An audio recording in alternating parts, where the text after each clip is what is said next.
serikali imefanikiwa kuyaenzi maono ya baba wa taifa hayati Mwalimu Julius Kambarage Nyerere kuifanya Dodoma kuwa makao makuu ya nchi. Maono yao yalianza kutekelezwa na serikali ya awamu ya 5 iliyokuwa inaongozwa na Dr. John Pombe Magufuli.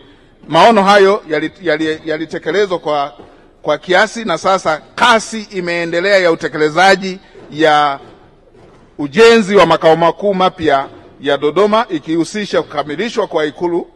Serikali pia imeendelea na ujenzi wa majengo 34 ya ofisi za serikali katika mji wa serikali Mtumba, ambapo ukamilishwaji wake umeshakamilika kwa kiwango kikubwa.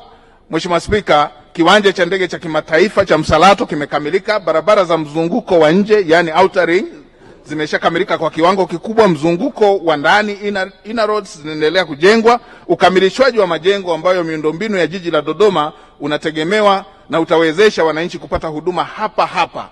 Haturudi nyuma, hii ndo makao makuu ya nchi yetu. Na kwa Kigogo wanasema langa langa idodoma kinojile. Kunojile kudodoma.